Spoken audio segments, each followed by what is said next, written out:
بسم اللہ الرحمن الرحیم۔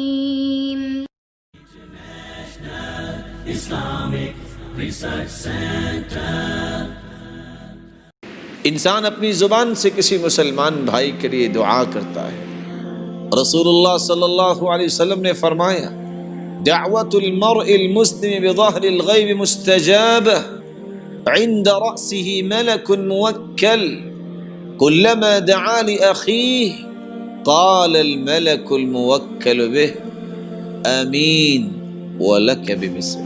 بندہ مومن جب کسی کے لیے دعا کرتا ہے، زبان سے اچھے کلمات بولتا ہے، اور رسول اللہ صلی اللہ علیہ وسلم نے فرمایا، من استغفر للمؤمنین والمؤمنات كان له بكل مؤمن ومؤمنة حسنہ۔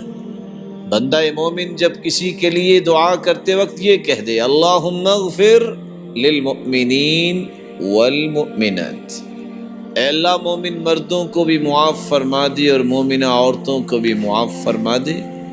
یہ 5 سے 6 سیکنڈ میں دعا زبان سے نکلتی ہے۔ فرمایا کائنات کے اندر جتنی تعداد میں مومن مرد اور مومنہ عورتیں ہوتی ہیں، اتنی تعداد میں اس کے نام اعمال میں نیکیاں لکھ دی جاتی ہیں، جو آخرت کا فائدہ ہوا۔ آج اگر 1.5 ارب مسلمان ہیں دنیا کے اندر، تو 5 سے 6 سیکنڈ کے اندر انسان 1.5 ارب نیکی کا مستحق بن سکتا ہے، لیکن دنیا میں بھی اس کا فائدہ ہے۔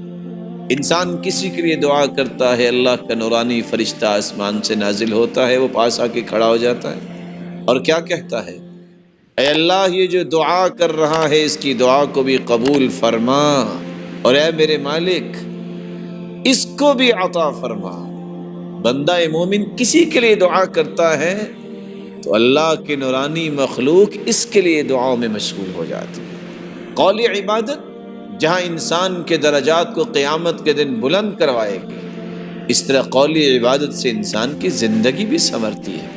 اللہ رب العزت ہمیں زندگی کے مقاصد سے آشنا فرمائے اور ہمیں اس بات پہ یقین کرنے کی توفیق عطا فرمائے کہ عبادت جو میری اور آپ کی زندگی کا مقصد ہے، اس مقصد کو پورا کرنے سے آخرت تو سنورے گی، دنیا بھی بنتی ہے اور دنیا بھی سنورتی ہے۔ اللہ رب العزت ہمیں قیامت کے دن جنت کا مستحق بنائے۔